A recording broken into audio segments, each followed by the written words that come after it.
What's up? This is Demrick. Jamie Madrock. Man, this your man's Obi Trice. Zadlib. Yo, what up? This is Spesh One. The Spesh K. Hot Rock's motherfucking Scrat MC. Breaking Records. Breaking Records Radio out here.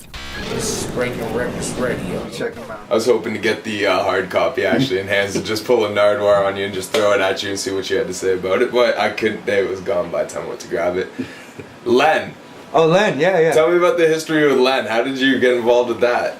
Yeah, okay. Well, Len come from their Toronto, Ontario group, and they were basically, they're like punkers that were very aware of hip hop and loved hip hop.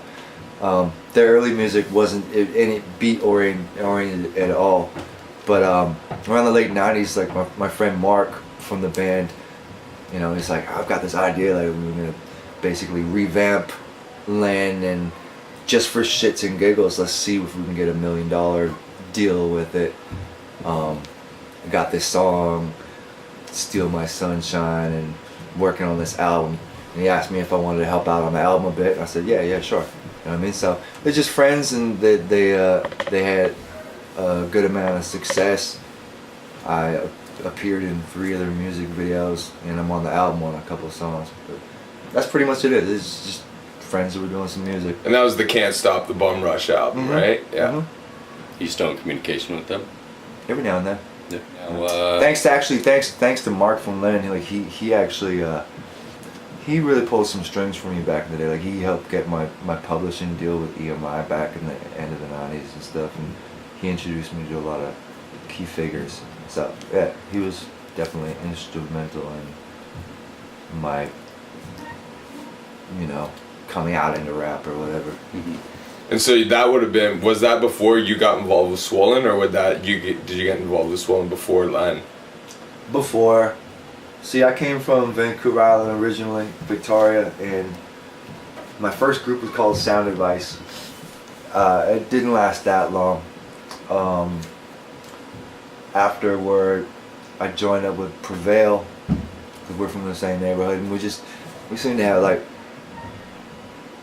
a real kinship musically with what we were into. So me and Prevail were a group for a few years, and we recorded some demos and stuff, and one day we just haphazardly like linked up with Madchild, and we had such a good session together, just freestyling and stuff. We just had this crazy idea, like, yo, let's do a super group project, you know what I mean? Like we're all like local rhyme heroes in Vancouver, I guess, if you want to put it like that.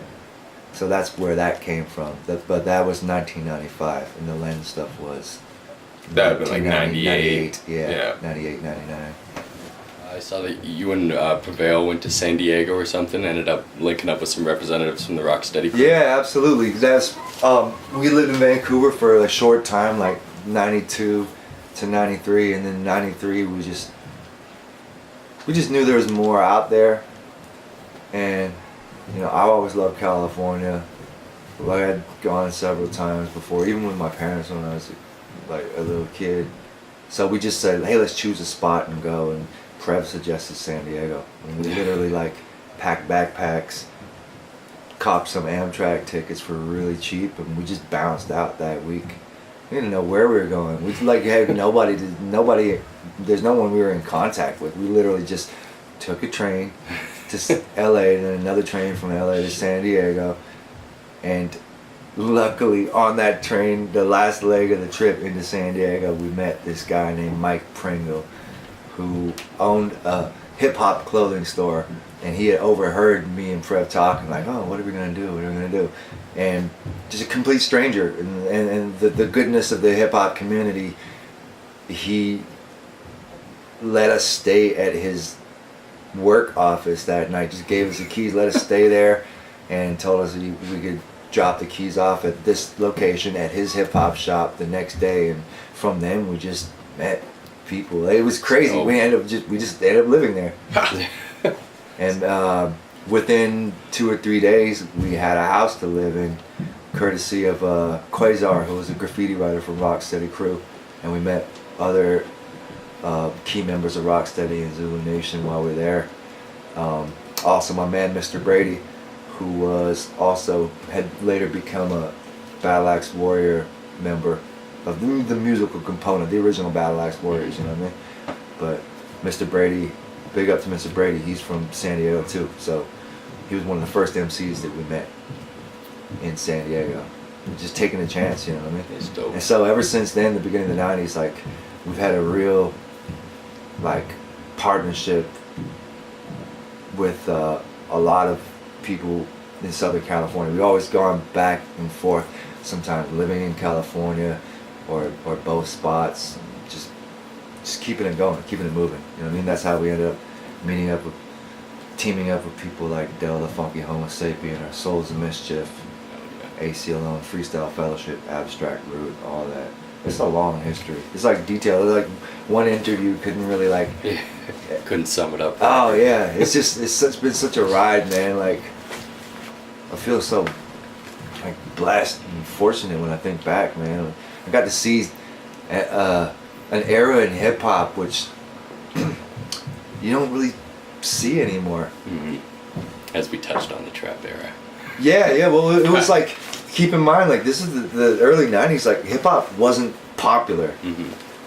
People tried. There's a couple of people that tried to popularize it. There was, MC Hammer blew up, Vanilla Ice blew up, but the core hardcore hip hop didn't take those guys seriously, as history has noted. You know what I mean? Yeah.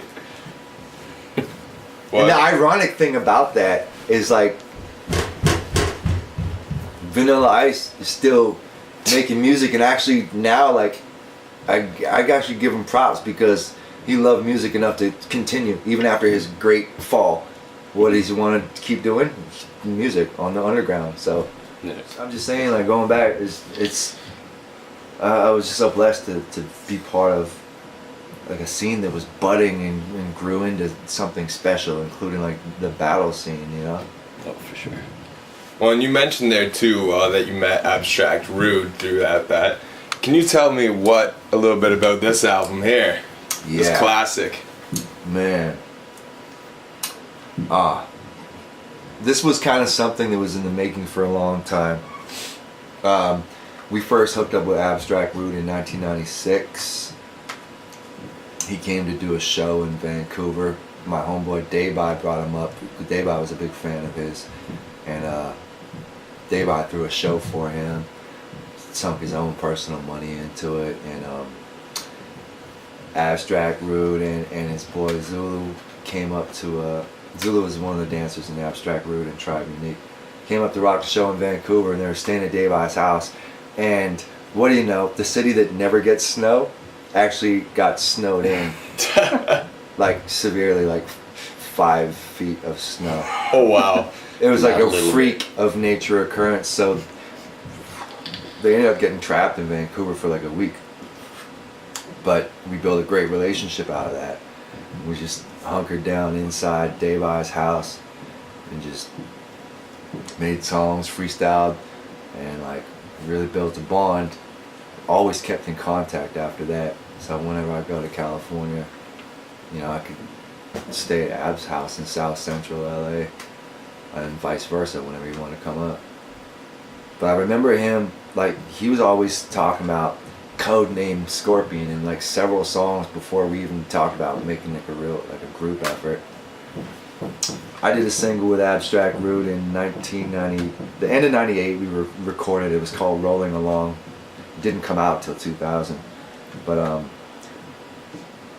yeah, I even said it. I said Codename Scorpion to get that ball rolling, right? I remember I said that on that song.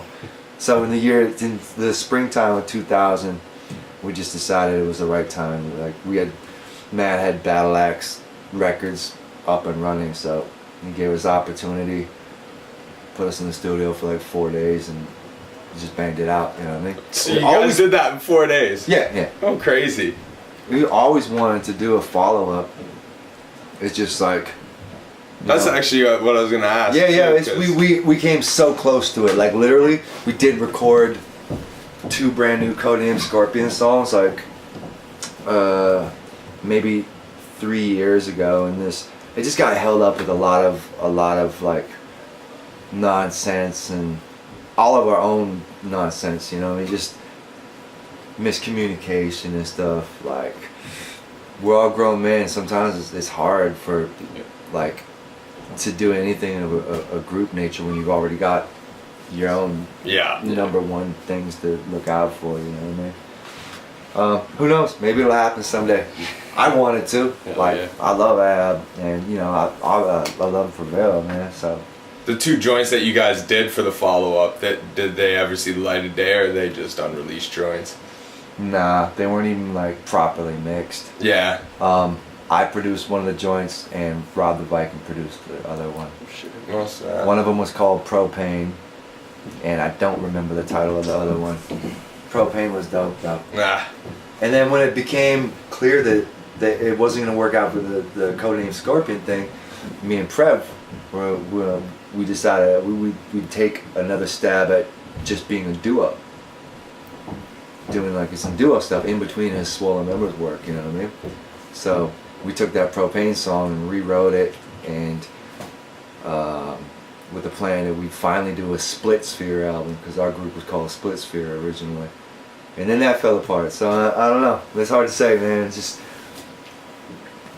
some shit just doesn't work out, you know what I mean? Conflicting schedules. From the outside looking in, it seems like Prevail's the kind of dude that, like, it seems like he really, like, there's like few people that really get him going. It's like Mad and maybe Neff. Like, I mean, aside from those, I don't see him, you know what I mean? Like, he had the one album he was supposed to be putting out, like the solo album, and that didn't come out for a few years still, and he wasn't even talking to us about it when, I don't know, it just seems like he needs like a motivator almost, just from the outside looking in, like. I mean, I still want to do the project with him, you know what I mean? I think it'd be awesome, man. And it probably will happen, one way or another, because I was with him and Neff recently, and Neff was totally on him, he's bugging him. He's like, you Moke gotta do this shit, you know what I mean? Big up to Alpha Omega, by the way. Like, I'm really happy for both of them, but particularly for Prev, because we've done some shows together out west, and I see him like a renewed love of hip hop, and he's doing exactly what he wants to do. It's like he's, you know, like, I don't know. They work together, man. He had a lot of fun on stage when we. Yeah, man. That's what I'm saying. So it's inspiring. I'm super happy. You know what I mean? Because for a while it looked like Prev was, you know, considering, like he probably even said in interviews, like considering hanging up the mic and pursuing other things. I mean, he's good at a lot of different things, but I'm really happy to see him and Neff do their thing, and I wish them all the best success. Go cop the Strain EP now. Yeah, get it. Bitches. Breaking fucking Wreckords Radio.